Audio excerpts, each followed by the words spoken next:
बोला पुंडलिक वरदेव हरी विठ्ठल. श्री ज्ञानदेव तुकाराम. पंढरीनाथ भगवान की जय. माऊली ज्ञानेश्वर महाराज की जय. जगद्गुरु तुकाराम महाराज की जय. ज्ञानेश्वरीचा अध्याय 13वा. या 13व्या अध्यायाचं आपण वाचन आणि निरूपण करत आहोत. याच अध्यायाला प्रकृती पुरुष विवेक योग असंही म्हणतात किंवा क्षेत्र क्षेत्रज्ञ विभाग योग असंही म्हणतात. कालपर्यंत आपण मागच्या भागापर्यंत आपण 22 भाग पाहिलेले आहेत आणि 9 श्लोक झालेले आहेत. आज आपण 10वा श्लोक चालू करणार आहोत. ओव्या 103 झालेले आहेत. 104 पासून ओव्या 603 ओव्या झालेल्या आहेत. 604 पासून आज आपण ओव्या पाहणार आहोत. पण त्या अगोदर या अध्यायात साधारण काय झालेलं पाठीमागं आपण थोडक्यात लक्षात घ्यायचं आणि मग पुढे जायचं आहे.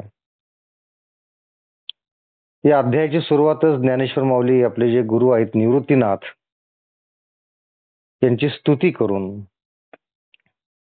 त्यांची आराधना करून या अध्यायाची सुरुवात होते. या अध्यायाच्या सुरुवातीलाच भगवान श्रीकृष्ण आणि अर्जुन यांचा संवाद आहे. भगवान श्रीकृष्ण अर्जुनास उद्देशून म्हणतात की हे जे शरीर आहे या शरीराला क्षेत्र असे म्हणतात आणि हे जो जाणतो हे ज्याला लक्षात येतं त्याला क्षेत्रज्ञ असं म्हणतात. तसंच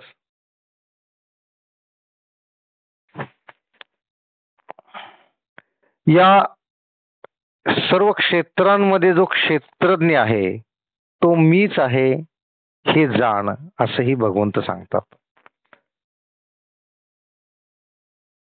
आता यानंतर हे जे क्षेत्र आहे या क्षेत्रावर अधिकार कोणाचा आहे म्हणजे क्षेत्र म्हणजे हे जे शरीर आहे त्याच्यावर अधिकार कोणाचा आहे हे प्रत्येक तत्वज्ञानी लोकांनी समजून सांगितलेले आहेत.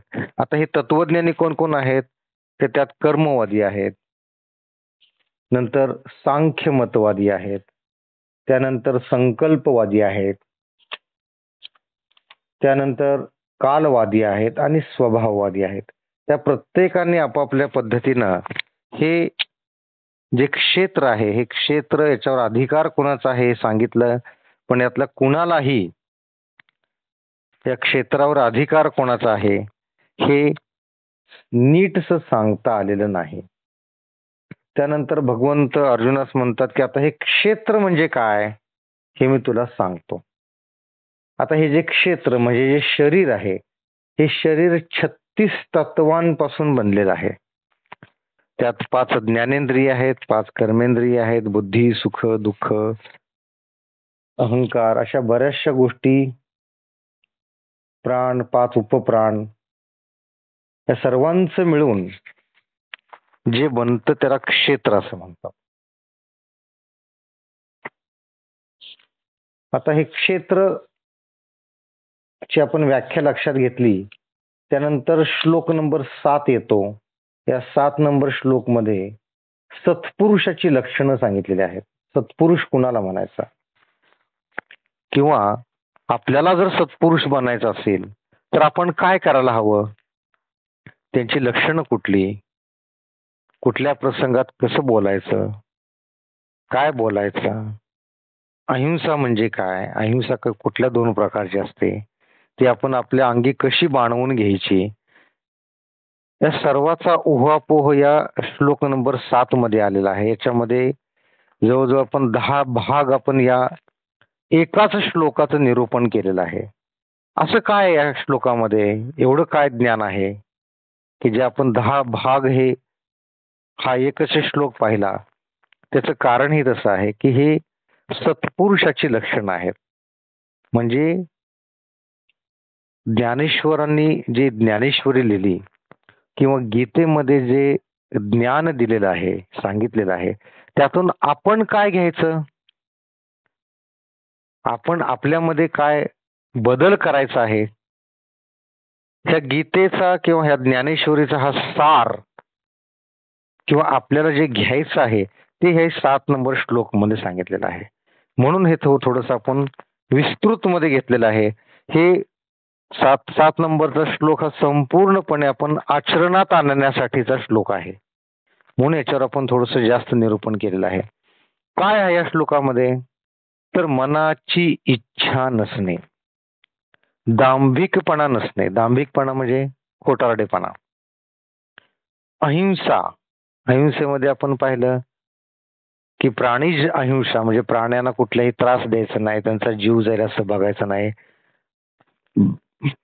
इवन आपल्या श्वासोच्छवासातून जे जीव, बारीक कृमी, कीटक, जे आपल्या डोळ्यालाही न दिसणारे असे जे कृमी आहेत, जे आपल्या नाकावाटे आपल्या शरीरामध्ये जातात आणि बाहेर येतात, त्यांची सुद्धा हत्या आपल्याकडून होऊ नये अशा प्रकारे आपण प्रयत्न करायचे. याला म्हणायचं अहिंसा.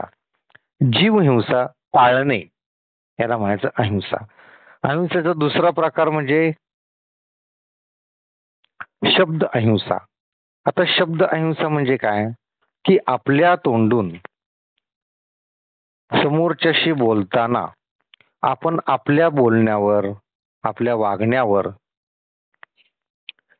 विशेषतः आपल्या शब्दांवर संपूर्णपणे आपला कंट्रोल असला पाहिजे, संपूर्णपणे आपलं लक्ष असलं पाहिजे.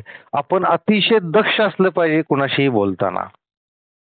आता ही दक्षता काय घ्यायची, काय बोलायचं, काय बोलायचं नाही, हे संपूर्ण ह्याच्यामध्ये सांगितलेलं आहे. आता काय बोलायचं नाही हे सांगितलेलं ते आपण ऐकूया की आपण अशा पद्धतीनं बोलायचं नाही की कोणाचा बेत मोडेल. आता बेत मोडेल म्हणजे काय, एखादे कुठेतरी ट्रिप ठरलेली असते, आपण जाऊया कोकणात किंवा गोव्याला जाऊया किंवा काश्मीरला जाऊया आणि 4-5 लोकांचं ठरलेलं असतं आणि मध्येच आपण जाऊन म्हणायचं अरे तिकडं काश्मीरला जाऊ नका, तिकडे अतिरेकी वगैरे आहेत वगैरे वगैरे. अजून काही कारण सांगतो की तिकडे बर्फ पडतोय, वादळ झालेलं आहे किंवा अजून काय सांगतो. आपण त्याच्या काळजीपोटी सांगतो पण त्यानं त्यांचा बेत मोडू शकतो, त्यांचा ठरलेला बेत मोडू शकतो. असं बोलायचं नाही किंवा कोणाचं भीती वाटेल असं बोलायचं नाही. उगाच काही लोकांना घाबरून टाकायची सवय असते, अति काळजीतून समोरच्याला घाबरून टाक. तर अशी भीती वाटू नये असं बोलायचं नाही. कुणी डचकून जाईल, डचकून जागे होईल असं बोलायचं नाही. मोठ्यानं उगाच आवाज काढायचा, भाव करायचं वगैरे वगैरे असं करायचं नाही. अजून काय की आपल्या बोलण्यातून कोणाचाही तिरस्कार दिसता कामा नाहीये किंवा आपल्या बोलण्याचा कोणी तिरस्कार करावा असं बोलायचं नाही. म्हणजे आपलं बोलणं गोड असावं, समोरच्याला ऐकावं असं वाटावं. आपण बोलायला लागलो की समोरच्याला असं वाटतं हिचं बोलणं बंदच होऊ नये, असं गोड असावं. आपल्या बोलण्यामध्ये तिखट शब्द नसावेत, समोरच्याला लागेल असे शब्द नसावेत, आपल्या आपल्या बोलण्यातल्या शब्दाला धार नसावी, टोक नसावं, समोरच्याच्या मनाला इजा होईल अशा पद्धतीनं बोलणं नसावं. मग असावं कसं बोलणं, तर आई वडिलांच्या उपदेशाप्रमाणे बोलणं असावं. आपलं बोलणं आई वडिलांच्या उपदेशाप्रमाणे असावं. जगातल्या 80% समस्या या बोलण्यानं तयार होतात आणि 80% समस्या बोलण्यानंच मिटतात. म्हणजे बोलणं किती महत्वाचं आहे बघा. आपण नीट बोललो तर मैत्री होते, नीट नाही बोललो तर शत्रुता येतो. साधी गोष्ट आहे. नीट बोललं तर न होणारी कामं होतात आणि नीट नाही बोललं तर होणारी कामं होत नाहीत. एखाद्या मुलीचं लग्न जमत आलेलं असतं, एकदम अगदी जमल्यासारखं, जमलं तर सुपारीच फोडायची बाकी असते. तेवढ्यात मुलीचा मामा काहीतरी बोलतो, काहीतरी मध्येच पद्धतीशी बोलायचं किंवा काहीतरी मागणी करायची किंवा काहीतरी समोरच्याला घालून पाडून बोलायचं, तुमची आमच्या बरोबर बरोबरी नाहीये वगैरे वगैरे वगैरे. झालं, ठरलेलं लग्न मोडतं. तर असं आपलं बोलणं नसावं. आपल्या बोलण्यात शब्दामध्ये टोक नसावं, भार नसावी. मग कसं असावं बोलणं, तर आपलं बोलणं मधुर असावं. स्वच्छ गंगोदक जसं असतं तसं आपलं बोलणं स्वच्छ असावं. अजून काय, मऊ असावं, खरं असावं, परिमित असावं, प्रेमळ असावं, अमृतांच्या लाटांप्रमाणे असावं. आपल्या बोलण्यातून वाद उत्पन्न होता कामा नये, कोणालाही त्रास होता कामा नये. आपल्या बोलण्यातून कुणाची निंदा, छळ असं होता कामा नये. कुणाच्या वर्मी लागेल असं बोलता कामा नये. आपल्या बोलण्यामध्ये अटीतटी, अवसान, कपट, आशा, ठकबाजी, शंका अशा गोष्टी असता कामा नयेत. तर हे सर्व अहिंसेच्या बाबतीत आपण हे पाहिलं. या दोन प्रकारच्या अहिंसा जे आहेत त्यात आपण हे पाहिलेलं आहे. हे मुद्दाम अहिंसेवर आपण अजून एकदा घेतलेलं आहे, कारण हे अतिशय महत्वाचं आहे म्हणून अजून एकदा घेतलेलं. त्यानंतर विषय तो शांती, सरळपणा, आचार्य उपासना, अंतर्बाह्य सुचिरभूतपणा, स्थिरता आणि आत्मसंयम हे सर्व आपण श्लोक नंबर 7 मध्ये पाहिलेला आहे. त्यानंतर आपण श्लोक नंबर 8 जो 2च दिवसापूर्वी चालू केलेला आहे तो श्लोक आपण पाहत होतो. आता या श्लोकामध्ये, या 8 नंबर श्लोकामध्ये साधकाची लक्षण दिलेली आहेत. साधक कसा असावा? साधक म्हणजे काय? ज्याला ज्ञानाची उपासना करायची आहे, ज्याला ज्ञानाची प्राप्ती करून घ्यायची आहे, त्याला साधक म्हणतात. मग साधक कसा असावा? कोणालाही ज्ञानाची प्राप्ती होईल का? ज्ञान प्राप्ती होण्यासाठी स्वतःमध्ये काहीतरी गुण आवश्यक आहे. ते कोणते? तर पहिला म्हणजे विरक्ती, म्हणजे वैराग्य असावं. म्हणजे विषयाचा निग्रह असला पाहिजे मनामध्ये, विषय वैराग्य असलं पाहिजे. दुसरं काय? अहमपणाचा अभाव असला पाहिजे. आपण आपल्या गुरुकडे जातो, आपण त्यांना वंदन करतो, त्यांना नमस्कार करतो आणि मोठ्या भक्तिभावाने, श्रद्धेने ते जे ज्ञान देतात ते आपण धारण करतो, ते आपण आत्मसात करतो. ही झाली ज्ञान प्राप्त करण्याची पद्धत. हा झाला साधकाचा गुण, की असं करून चालतं. सर तुम्हाला काय कळतंय? मी वाचलंय गाईडवर, मला माहित आहे. युट्यूबला असं नाही सांगितलं, असं सांगितलंय. सर तुम्हाला काय, तुम्ही काहीतरी सांगता. ही पद्धत झाली का? या पद्धतीनं ज्ञान प्राप्ती होत नाही. याच्यातून तुमचा फक्त अहंकार दिसतो, मीपणा दिसतो. मग इथे हेच सांगितलेलं आहे की अहंकार आणि मीपणा हा टाकल्याशिवाय तुम्हाला ज्ञान प्राप्ती होत नाही आणि त्याला साधक म्हणता येत नाही. नंतर काय? जन्म आणि मृत्यू. आपला जोपर्यंत जन्म आहे तोपर्यंतच आपण ज्ञान प्राप्ती करून घेतली पाहिजे. म्हणजे ज्ञान प्राप्ती कशाची? तर जन्म आहे तोपर्यंत आपण आपल्या मुक्तीची व्यवस्था केली पाहिजे, मुक्तीसाठी प्रयत्न केले पाहिजेत. एकदा म्हातारपण जवळ आलं की मुक्तीसाठी प्रयत्न आपले खुंटून जातात. तेवढं प्रयत्न आपल्याकडून करणं होत नाही. म्हणजे जोपर्यंत आपण तरुण आहोत, जोपर्यंत आपल्या हातात वेळ आहे, तोपर्यंतच आपण या मुक्तीसाठी प्रयत्न केला पाहिजे. त्यानंतर विषय येतो तो वृद्धपणा, शरीर व्यवस्था आणि दोष दृष्टीने पाहणे. हे सगळं आपण पाहिलेलं आहे की वृद्धपणा येण्याच्या अगोदर वृद्धपणाची लक्षणं पण सांगितलेली आहेत आणि वृद्धपणा येण्याच्या अगोदर आपण मोक्ष प्राप्तीचा विचार करायला हवा. या सगळ्याच आपण पाहिलेलं आहे. आता भाग नंबर 23 श्लोक नंबर 10.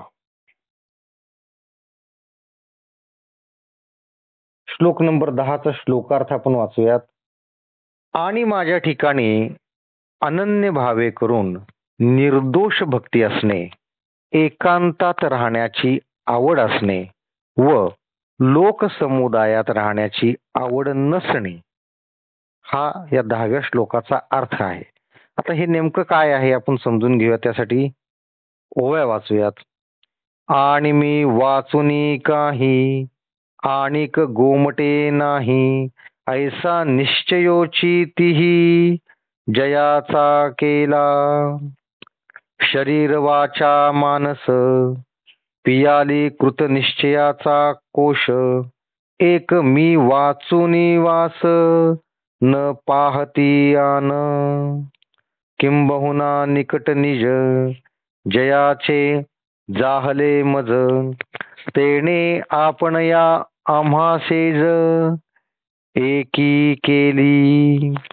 रिगता वल्लभा पुढे नाही अंगी जीवे साकडे. तिये कांतीचे पडे एक सरला जो. मिळवणी मिळतची असे समुद्री गंगा जळ जैसे. मी होनी मज तैसे सर्वस्वे भजती. सूर्याच्या होण्या होईजे का सूर्यासेवेची जाईजे. हे विकल्पने साजे प्रभेसी जेवी. पै पाणियाची भूमिके पाणी तळपे कौतुके. ते लहरी म्हणती लौकिके एरवी ते पाणी. ज्याने काया वाचा मने करून असा निश्चय केला आहे की मज ईश्वर वाचून या जगात दुसरी चांगली वस्तू नाही. आता आपण जे पाहत आहोत ते हा श्लोक नंबर 10 आहे. यात पहिल्याच ओळीचा अर्थ काय सांगितलेला आहे बघा, की ज्याने म्हणजे ज्या साधकाने काया वाचा आणि मन एक करून असा निश्चय केलेला आहे की मज म्हणजे मला ईश्वर वाचून या जगात दुसरी चांगली वस्तू नाही. म्हणजे सगळ्यात चांगलं कोण आहे? ईश्वर आहे. हे ज्यानं मनोमन मानलेलं आहे. ज्याच्या शरीराने वाचेने व मनाने अशा कृती निश्चयाची शपथ वाहिली आहे की या जगतात माझ्या वाचून म्हणजे ईश्वरा वाचून दुसरे काही नाही. फार काय सांगावे. ज्याने आपले मन माझ्या स्वरूपी लीन केले त्यानेच आपले व माझे ऐक्य केले. भगवंत काय सांगतात बघा, की ज्याने शरीराने वाचाने आणि मनाने अशा कृती निश्चयाने शपथ वाहिली आहे की या जगात माझ्या वाचून दुसरा काहीच नाही. म्हणजे भगवंता वाचून दुसरं काही नाही आहे. फार काय सांगावे, की ज्याने आपले मन माझ्या स्वरूपी लीन केलेले आहे. भगवंताच्या स्वरूपी ज्यानं स्वतःचं मन लीन केलेलं आहे त्यानेच आपले व माझे मन ऐक्य केले असं समजावं. ज्याप्रमाणे आपले पतीशी समागम करण्यास जाते वेळी स्त्रीच्या मनात मुळीच शंका येत नाही, त्याप्रमाणे माझ्या बरोबर ऐक्य करण्यास ज्याला शंका येत नाही. भगवंत काय म्हणतात, की भगवंताशी एकरूप होण्यासाठी ज्याच्या मनात अजिबात शंका नसते म्हणजे संपूर्णपणे 100% भगवंतावर श्रद्धा असते असायला हवी. तर कसं त्यासाठी उदाहरण दिलेलं आहे, की ज्याप्रमाणे गंगा समुद्रास एकदा मिळाल्यावर त्यातच मिसळून जाते. एकदा गंगेचं पाणी समुद्रात मिळालं की तुम्ही परत म्हणाल की यातलं गोड पाणी कुठलं आणि खारं पाणी कुठलं असं नाहीये. ते सगळं पाणी खारं होऊन जातं. गंगा ही गंगा राहत नाही, ती समुद्रमय होऊन जाते. ती परत वेगळी काढता येत नाही आपल्याला. त्याप्रमाणे माझे ऐक्य पावल्यावर जे सर्व भावे करून मलाच भजतात. या वाक्याचा नीट अर्थ लक्षात घ्या, की या वाक्याचा सरळ सरळ अर्थ काय आहे, की ज्याप्रमाणे गंगा समुद्रास मिळाल्यानंतर त्यातच मिसळून असते, त्याप्रमाणे माझे ऐक्य पावल्यावर म्हणजे जो भगवंताशी एकरूप होतो तो सर्व भावे करून मलाच भजतो. म्हणजे भगवंताचंच भजन करतो, भगवंताचीच आराधना करतो. याचा दुसरा अर्थ असा आहे की जो भगवंताला मनापासून जो भजत नाही तो भगवंताशी एकरूप होत नाही. आपण म्हणतो ना, देवा मी एवढी भक्ती करतो, एवढे हे करतो, मला देव का पावत नाही? आता देव पावणे म्हणजे प्रत्येकाची व्याख्या वेगळी असते. काही लोकांची व्याख्या अशी असते की त्यांच्या मनातली इच्छा पूर्ण झाली म्हणजे भगवंत तुम्हाला पावला, असं नाही. भगवंत पावणे किंवा भगवंताची तुमच्यावर कृपा झाली असं जर तुम्हाला वाटलं, तुम्ही जर कृपा झाली भगवंताने विचार तुला काय पाहिजे, तुम्ही जर म्हणला मला स्वर्ग पाहिजे, तर काय होणार आहे? पाठीमागच्या आपण अध्यायात पाहिलेलं आहे. स्वर्ग तुम्हाला मिळेल, स्वर्गातले सुख तुम्ही उपभोगाल. जसजसे दिवस जाईल, जसजसे तुम्ही सुख उपभोगाल, तसतसं तुमच्या गाठीचं पुण्य संपत जाईल. पुण्य संपलं की परत तुम्हाला पृथ्वीवर येऊन जन्म मरणाच्या फेऱ्यामध्ये अडकून राहावं लागेल. म्हणजे भगवंताची प्राप्ती होऊन तुम्ही काहीच मिळवलेलं नाहीये. परत तुम्ही याच जन्म मरणाच्या चक्रात आला. मग काय मागायला हवं होतं? मुक्ती मागायला हवी होती. भगवंता तुझ्या चरणी मला कायम स्वरूपी ठेव, मला मद्रूप करून घे, हे मागणं असायला हवं होतं. यासाठी ज्ञान असायला हवं आणि ज्ञान मिळवण्यासाठी आपण हे सगळं आध्यात्मिक पुस्तकं वाचत आहोत, ग्रंथ वाचत आहोत.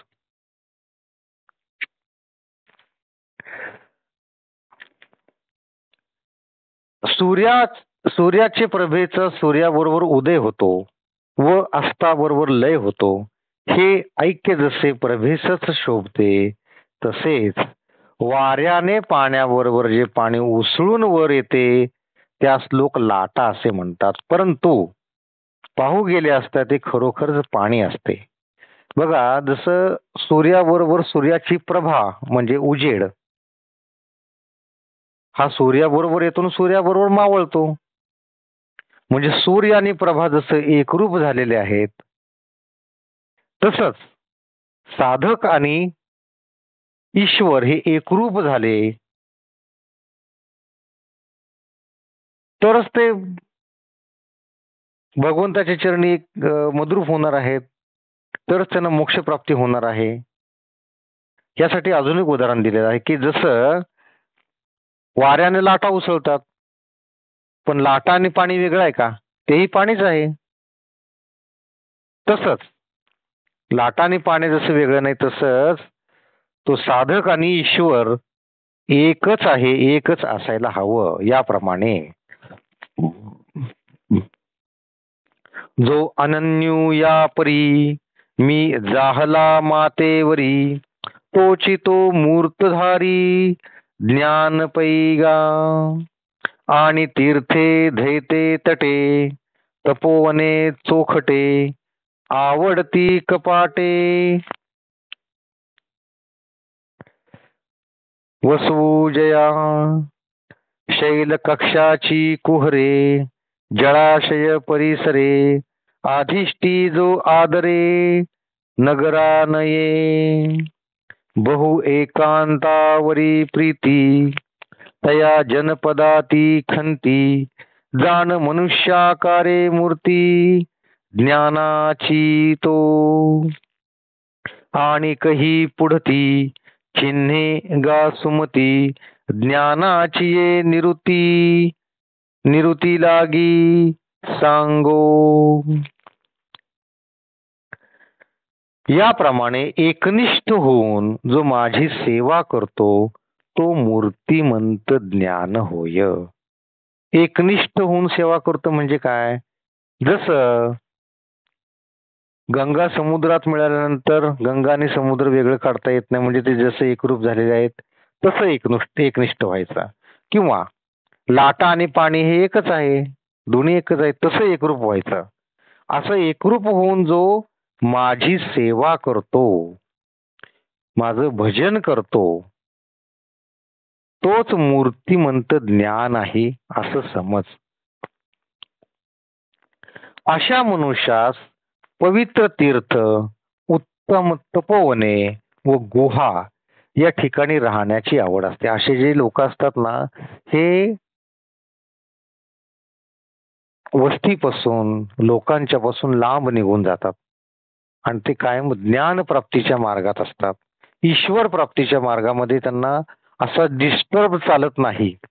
म्हणून असे लोक कायम गुहेमध्ये, जंगलामध्ये तीर्थ, तपोवने अशा ठिकाणी असे लोक राहतात.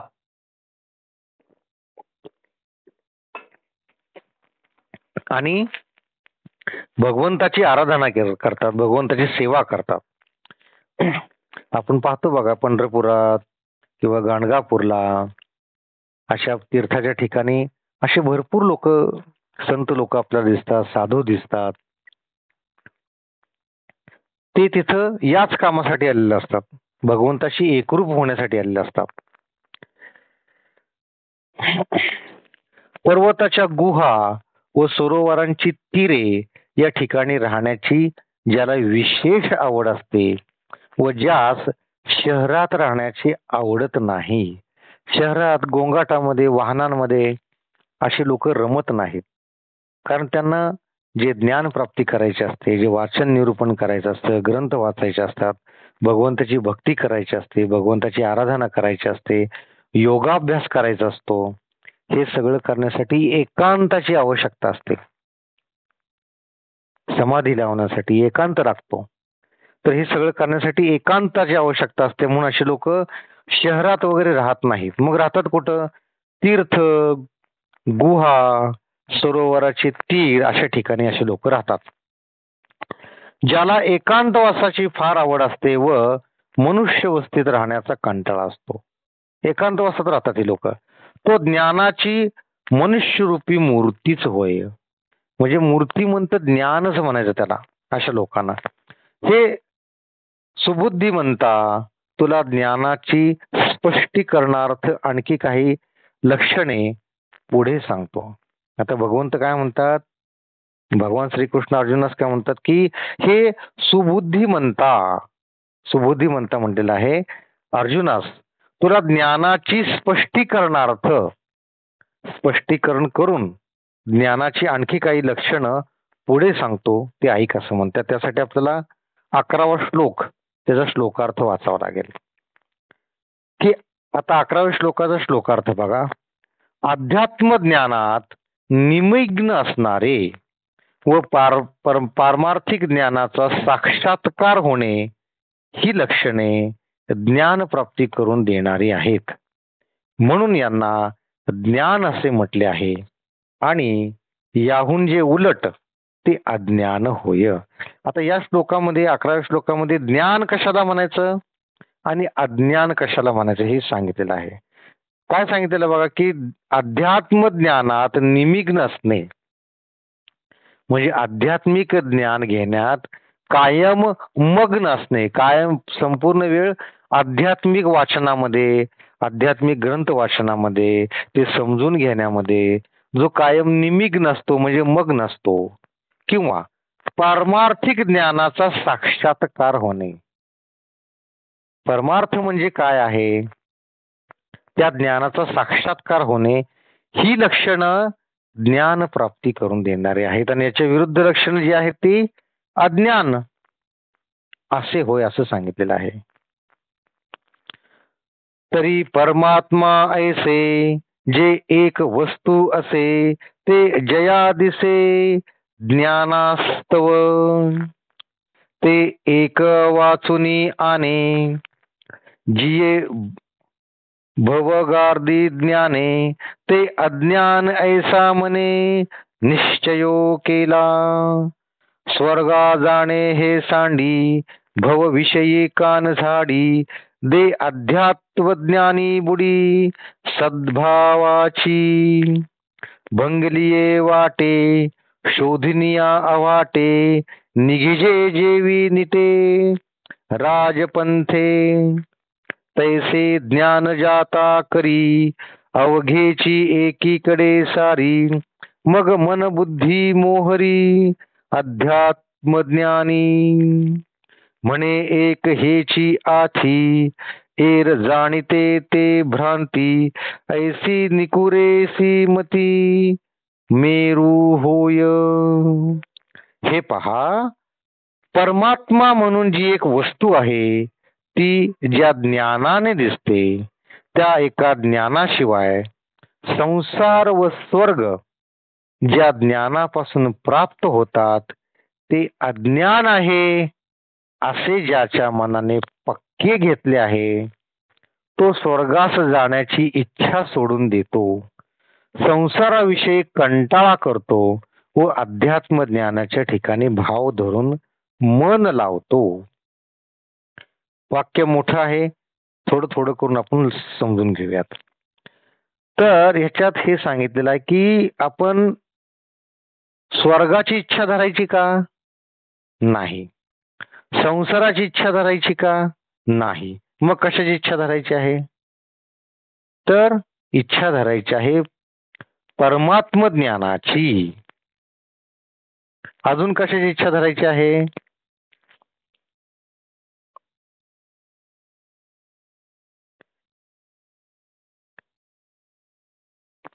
हे जे ज्ञान आहे ते मिळवण्याची इच्छा धरायची. ज्याप्रमाणे एखादा वाटसरू ज्या ठिकाणी अनेक वाटा फुटतात त्या ठिकाणी नीट शोध करून आडमार्ग सोडून सरळ मार्गाने जातो, त्याचप्रमाणे ज्ञान मात्रांविषयी विचार करून इतर ज्ञाने टाकून देऊन आपले ज्ञान व बुद्धी अध्यात्म ज्ञानाकडेच लावतो. बघा, कधी कधी आपल्याला आपली वाट चुकतो, आपण सरळ जायचं का डावीकडे जायचं का उजवीकडे जायचं का परत आपण आलो त्याच मार्गाने परत जायचं, असा घोळ आपला बऱ्याच वेळेस होतो. मग त्यावेळेस आपण काय करतो ते नीट आठवतो, परत काय करतो आजूबाजूला चौकशी करतो. आणि आता तर नवीन मार्ग आलेला आहे, आपण गुगल मॅप्स ओपन करतो. गुगल मॅप ओपन करून आपण ठरवतो की कुठं जायचं आपल्याला. हा गुगल मॅप जो आहे तो आत्ता आलेला आहे, पण हजारो वर्षापूर्वीचा एक मॅप आपल्याला आपल्या भगवंतानी आपल्या पूर्वजांनी सांगून दिलेला आहे, तो म्हणजे अध्यात्म मार्ग. हा राजमार्ग आहे, हाच योग्य मार्ग आहे. कुठलाही गुगल मॅप हे दाखवणार नाहीये, पण हे आपल्या पूर्वजांनी सांगितलेलं आहे. जो अध्यात्म मार्ग आहे त्या मार्गावरून आपल्याला जायचं आहे. अध्यात्मात जे सांगितलेलं आहे तसंच वागायचं आहे. अध्यात्माचे ज्ञान दिलेले आहे ते आत्मसात करायचं आहे. तेच इथं सांगितलेलं आहे की जसा वाटसरू एका ठिकाणी चुकतो त्यावेळेस चौकशी करतो, नीट शोध घेतो आणि आड मार्ग सोडून सरळ मार्गाने जातो, त्याप्रमाणे ज्ञान मात्रांविषयी विचार करून इतर ज्ञाने टाकून भरपूर ज्ञान आहेत, भरपूर प्रलोभन आहेत. हे असं करा, तसं करा, ते करा, ते करा. प्रत्येक जण आपापल्या पद्धतीनं आपापल्या गोष्टी समजून सांगत असतो. पण आपण जे आपल्या पूर्वपार चालत आलेलं आहे ते अध्यात्म ज्ञान म्हणजेच हे शास्त्राची पुस्तकं, ज्ञानेश्वरी आहे, गीता आहे, नंतर तुकोबांची गाथा आहे, नवनाथाचा ग्रंथ आहे, असे भरपूर आध्यात्मिक पुस्तक आहेत. त्या मार्गावर आपण जायचं आहे. अध्यात्म ज्ञान हेच आपण करायचं आहे. एवं निश्चयो जयाचा द्वारी अध्यात्म ज्ञानाचा ध्रुवदेवो गगनीचा तैसा राहिला तयाची या ठाई ज्ञान या बोला नाही आन जे ज्ञानी वैसले मन तेव्हाची तो मी तरी बैसलेपणे जे होये ते बैसताची बोले न होये तरी ज्ञान तया आहे सारिसा पाडू आणि तत्वज्ञान निर्मळ फळे जे एक फळ ते ज्ञेयही वरी सरळ दिठी जया एरवी बोधा आले ज्ञाने जरी ज्ञेय न दिसेची मने तरी ज्ञान सुलभू न मने जाहला सांता.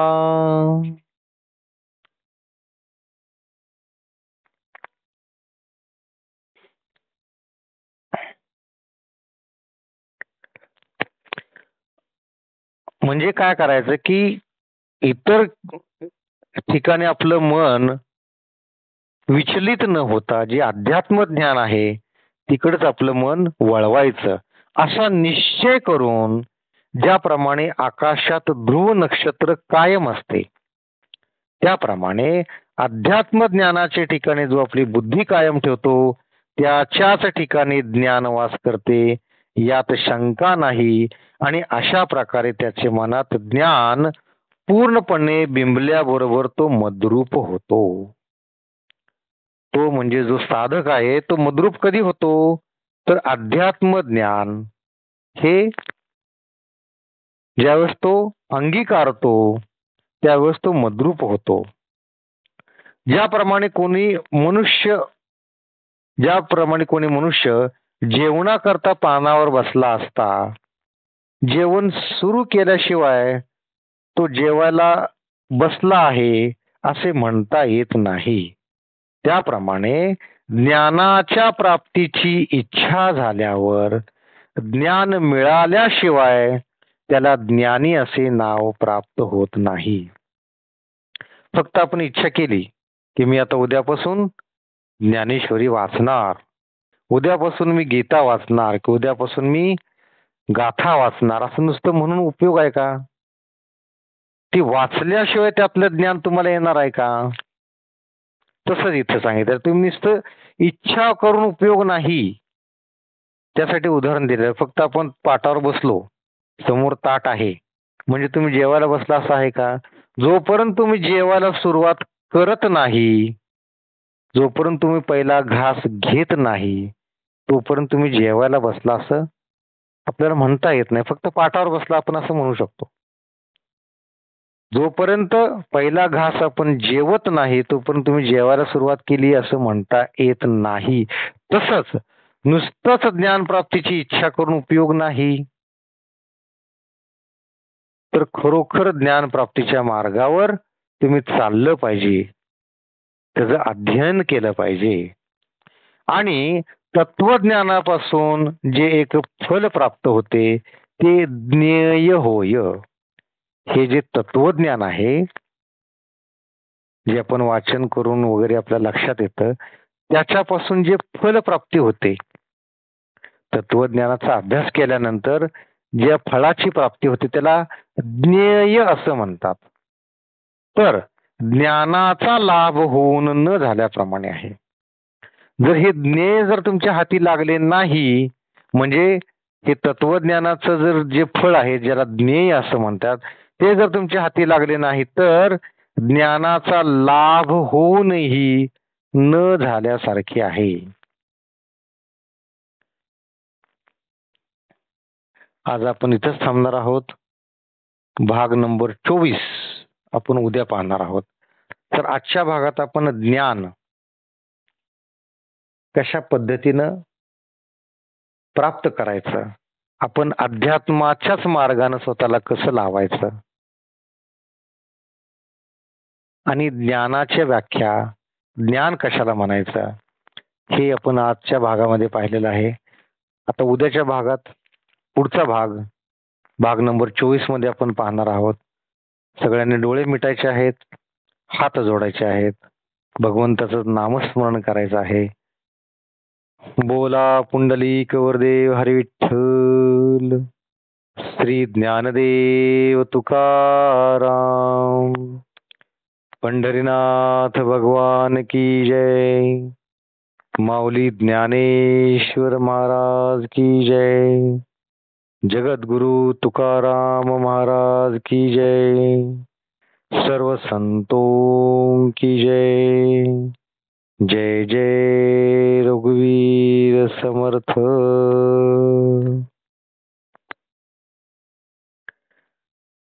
राम कृष्ण हरी.